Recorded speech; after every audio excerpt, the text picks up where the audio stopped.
আমি চাই তুই তোর বউ নিয়ে আলাদা হয়ে যা শাওন। মায়ের মুখে এমন কথা শুনে শাওন হতভম্ব হয়ে যায়। সে অবাক দৃষ্টি নিয়ে মাকে বলে, মা কি হয়েছে? রূপা তোমার সাথে খারাপ আচরণ করেছে, তোমাকে কষ্ট দিয়েছে, তুমি রূপার উপর রাগ করে আমাদেরকে আলাদা হয়ে যেতে বলছো? রূপা তোর বউ, তোর দায়িত্ব তোর বউকে ভালোবাসা, সম্মান করা। ভালোবাসা না দিলে সংসার জীবন সুখের হবে না তোর। তাই কিছু না জেনে না বুঝে সব কথায় শুধু বউয়ের দোষ খোঁজার চেষ্টা করিস না শাওন, এটা খুব খারাপ গুণ। কথাগুলো বলে মা শাওনের দিকে শান্ত চোখে তাকায়। শাওনও কিছুটা লজ্জা পায়। তার মা তাকে শান্ত কণ্ঠে বলে, রূপা খুব ভালো মেয়ে, ও কিছু করেনি। তাহলে আমাদের আলাদা হয়ে যেতে বলছো কেন? শাওন কথাটি জিজ্ঞাসা করে উত্তরের আশায় মায়ের দিকে তাকিয়ে আছে। তার মা একটা দীর্ঘশ্বাস ফেলে বলে, তেমন কিছু না, আমি আসলে তোর বাবার সাথে একা থাকতে চাই। জয়েন্ট ফ্যামিলি হওয়ায় তোর বাবার সাথে কখনো একা সংসার করা সম্ভব হয়নি, কিন্তু আমার খুব শখ ছিল তার সাথে একা সংসার করব। একটু এই আনন্দের অনুভূতি কেমন সেটা অনুভব করব, কিন্তু তা কখনো হয়ে ওঠেনি। আগে শ্বশুর শাশুড়ি ননদ দেবরের জন্য হয়নি, এখন এই বয়সে এসে তোর এবং তোর বউয়ের জন্য হচ্ছে না। তাই আমি চাচ্ছি তোরা আলাদা হয়ে যা। ও আচ্ছা, এই ব্যাপার, তুমি আগে বলবা না মা? তোমার স্বপ্ন যদি এটাই হয় তাহলে আমি আলাদা হয়ে যেতে রাজি আছি মা। তুমি এবং বাবা যদি এখন সময়টাকে নিজেদের মতো করে উপভোগ করতে চাও, তখন সন্তান হিসাবে আমার দায়িত্ব তোমাদের এমন সুন্দর একটা জীবন দেওয়া। শাওনের কথায় মা মাথা নাড়ায়। দুইজন কথা বলে সিদ্ধান্ত নেয় শাওন এ মাসের বেতন পেলে বাসা ভাড়া খুঁজবে অফিসের আশেপাশে, পরের মাসে সেখানে চলে যাবে। শাওনের মা এতে সম্মতি জানায়। শাওন মজা করে মাকে বলে, মা তোমার আর বাবার আলাদা সুন্দর সংসারে আমরা অতিথি হিসাবে আসতে পারবো তো? এখানে না বলো না মা, আমি কিন্তু তোমাদের না দেখে থাকতে পারবো না, তাই তোমাদের সুন্দর স্বপ্নের মাঝে হুটহাট করে চলে আসতে পারি। পাগল ছেলে, এটা তো তোর বাড়ি, তুই আসবি না তো কে আসবে? তোরা এখানে আসবি, আমরা তোদের ওখানে যাব। মায়ের কথা শুনে শাওন মুচকি হাসে, তারপর সিরিয়াস ভঙ্গিতে বলে, মা সত্যি এটাই তো? তুমি তোমার এবং বাবার একা সংসারের স্বপ্ন পূরণ করার জন্য আমাদের আলাদা করে দিচ্ছ? মা কিছুটা হকচকিয়ে যায়, পরক্ষণে নিজেকে সামলিয়ে বলে, হ্যাঁ এটাই সত্যি রে। তোর বাবার সাথে একা সংসার করার আমার বড্ড স্বাদ ছিল রে, আর এজন্যই তোদেরকে আলাদা করে দিচ্ছি। সময় বয়ে চলে তার নিজস্ব গতিতে, তাই তো দিন পেরিয়ে দিন আসে। দেখতে দেখতে শাওনদের নতুন বাসায় ওঠার দিন চলে আসলো। আগামীকাল তারা এই বাড়ি থেকে অন্য বাড়ি চলে যাবে। আজ শাওনের মা শাওন এবং রূপার পছন্দের সব খাবার রান্না করেছে। রাতে শাওন তৃপ্তি করে খেয়ে বলে, এই সুস্বাদু খাবার খুব মিস করব মা। যদি এটা তোমার স্বপ্ন না হতো তাহলে কখনোই আমি এই সিদ্ধান্ত নিতাম না। রূপাও খেতে খেতে শাওনের কথায় সম্মতি জানায়। শাওনের মা কিছু না বলে শাওনের বাবার দিকে খুব কষ্টের চোখে তাকায়। রাতের বেলায় শাওনের মা না ঘুমিয়ে খাটের একপাশে নীরবে কান্না করছে। এটা দেখে তার বাবা বিরক্ত হয়ে বলে, বুড়ো বয়সে ভীমরতিতে ধরছে তোমায়? যখন ছেলের চলে যাওয়াতে এতই কষ্ট পাবে, তাহলে এসব ফালতু স্বপ্নের কথা মনে করিয়ে তাদের আলাদা করলে কেন? বুড়ো বয়সে শখ কত স্বামীর সাথে আলাদা সংসার করবে। শেষ কথাটি শাওনের বাবা তার মাকে ব্যঙ্গ করেই বলে। তার কথা শুনে বিদ্রুপ সুরে হাসি দিয়ে বলে, না গো, বুড়ো বয়সে আমার কোনো শখ নেই। যে মানুষটাকে আমি শখের বয়সেই পেলাম না, তাকে এই বয়সে চেয়ে আমি কি করব? শাওনের বাবা বলল। মানে? সে কিছুই বুঝতে পারতেছে না। শাওনের মা তার দিকে তাকিয়ে অভিমানের গলায় বলে, তোমার মধ্যে তেমন কোনো গুণ নেই যার জন্য তোমার সাথে আলাদা একান্ত সময় কাটানোর জন্য আমি স্বপ্ন দেখব।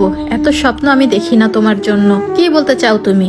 যদি এটাই না হয় তাহলে ছেলেকে আলাদা করছো কেন? বাবার এই কথার জবাবে মা খুব সুন্দরভাবে বলল, দূরে থাকলে সম্পর্ক ভালো থাকে। বাবা কিছু বলতে যাবে, কিন্তু তাকে বলার সুযোগ না দিয়ে মা পুনরায় বলে, আমার ছেলে যখন তার বউকে নিয়ে ঘুরতে বের হয় তখন আমার বড্ড হিংসা হয়। আমিও তো নতুন বউ ছিলাম, কই আমাকে নিয়ে তো তুমি কখনো ঘুরতে যাওনি। আমি যখন বৌমাকে বলি, বৌমা রান্নায় এত তেল খরচ করছো কেন, তখন আমার ছেলে তার হয়ে বলে, তেল শেষ হয়ে গেলে আমি কিনে দিব মা, এই নিয়ে ওকে কিছু বলো না। তখন আমারও হিংসা হয়। কই আমার হয়ে তো তুমি কখনো এই কথা বলনি। উল্টো তেল বেশি কেন দিয়েছি এই কৈফিয়ত তোমার মাকে দিতে পারিনি বলে তুমি আমাকে কুকুরের মতো মেরেছিলে। ভবিষ্যতে আমার ছেলে তার বউয়ের জন্য অনেক কিছু করবে, যা দেখে আমার হিংসা আফসোস বাড়িয়ে দিবে। এক পর্যায়ে তাদের সুখ সহ্য করতে না পেরে যদি আমি তাদের সুখের পথে বাধা হয়ে দাঁড়াই, তখন সবকিছু শেষ হয়ে যাবে, সংসারে অশান্তি হবে, তখন আরো সম্পর্ক খারাপ হয়ে যাবে। আমি সেসব চাই না গো। আর আমি যে কেন আফসোস করতেছি এই কষ্ট কিন্তু আমার বৌমা বুঝবে না, কারণ বৌমাদের তো জন্মের পর থেকেই বোঝানো হয় শাশুড়ি মানে দরজাল। আর আমার আফসোসের কথাগুলো যদি আমার বউকে জানাই তাহলে সে বলবে আমি তাকে হিংসা করতেছি। আমি আমার ছেলের বউয়ের চোখে বিষ হতে চাই না। আমি চাই না কখনো তাদের পূর্ণতা দেখে আমার কষ্ট হোক। আমি আমার ছেলের সুখের জন্য সুখী হতে চাই, আর সেজন্যই তাদেরকে আলাদা করে দিচ্ছি। তোমার সাথে সংসার আদিক্ষেতার জন্য নয়। মা কথাগুলো বলে বাবার দিকে তাকায়। বাবা অসহায় চোখে তাকিয়ে আছে মায়ের দিকে। আজ তার কিছুই বলার নেই। বয়সের সময় কখনো নিজের স্ত্রীর শখ আহ্লাদ সম্পর্কে জানতে চায়নি, কখনো তার জন্য কিছু করেনি, কোনো দায়িত্বও পালন করেনি, উল্টো অন্যদের কথায় গায়ে হাত তুলেছে। আর যখন এসব বুঝতে পেরেছে তখন সবকিছু তার হাতের বাইরে চলে গেছে। বাবাকে মা এখন আর ভালোবাসে না। মা সারা জীবন শুধু দায়িত্ব পালন করে গেছে। বাবার প্রতি থাকা ভালোবাসা তো সব মরে গেছে বহু আগে। এখন এসে এই বয়সে বাবা বুঝতে পারতেছে। আমাকে মাফ করে দিও শাওনের মা। কিন্তু মা কোনো কথা বলে না, শুধু কান্না করে। মা বলে, বয়সকালে আমি শুধু ছিলাম তোমার চাহিদা, কখনো ভালোবাসোনি তুমি আমাকে। মায়ের মুখে এমন কথা শুনে বাবা মাথা নত করে ফেলে। মা আবারও বলে ওঠে, সবাই বলে শাশুড়িরা নাকি ছেলের বউয়ের সুখ সহ্য করতে পারে না। হ্যাঁ, পারে না, কিভাবে পারবে? যেসব শখ তার পূরণ হয়নি, সেসব শখ যদি তার চোখের সামনে অন্য কারোর পূরণ হয়, তাহলে সে কতটা কষ্ট পায় কেউ কি বোঝে? বোঝে না। তোমার মনে আছে শাওনের বাবা, তুমি একদিন আমার জন্য একটা শাড়ি নিয়ে এসেছিলে, সেটা আমার খুব পছন্দ হয়েছিল। কিন্তু সেই শাড়িটা যখন তোমার বোন বলল তার পছন্দ হয়েছে, তার চাই, তখন তুমি কি করলে? সঙ্গে সঙ্গে তাকে দিয়ে দিলে। আর আজ যখন আমার মেয়ে তার ভাবির শাড়িটা পছন্দ হলো, তখন আমার ছেলে তাকে বলল সে অন্য একটা কিনে দিবে, এটা তার ভাবির। আর এখানে যদি আমি আমার বৌমাকে কোনো কথা বলি, তার ঢাল হয়ে দাঁড়াবে আমার ছেলে। এসব দেখেও আমি অতীতে চলে যাই। আমারও তো মনে হয় আমার সাথে যখন এসব হয়েছিল, তখন যদি তুমি প্রতিবাদ করতে, তাহলে তো সব সমস্যা মিটে যেত। কিন্তু তুমি করনি। আমার আজও মনে পড়ে, আমার গর্ভে যখন আমার শাওন ছিল, তখন আমি 9টা মাস ভাত ছাড়া কিছুই পাইনি, ফল খেতে ইচ্ছা করলেও পাইনি। সকাল 6টা থেকে সন্ধ্যা 7টা পর্যন্ত তোমার মা আমাকে গাধার খাটনি খাটিয়েছে, তারপর সন্তান জন্ম দিয়েছি। কিন্তু আজকাল বউয়েরা পোয়াতি হলেই বিছানায় পড়ে যায়, তাদের এটা সেটা করতে ইচ্ছা করে না। ঘরের ভিতরে একটা জগ জাগানোর শক্তি হয় না বউদের। কিন্তু আমাদের সময় 9 মাস ভরা পেট নিয়ে কলস ভর্তি পানি টানা লাগছে, ধান সিদ্ধ করা লাগছে। আজ শাওনের বউ যখন পোয়াতি হবে, সে যখন কিছুই করতে চাইবে না, ঘরের সামান্য কাজও করতে অসুবিধা হবে, তখন আমার ছেলে তাকে হেল্প করবে। আর এটা দেখার পরই আমার সহ্য হবে না, তারপরেই সংসারে অশান্তি হবে।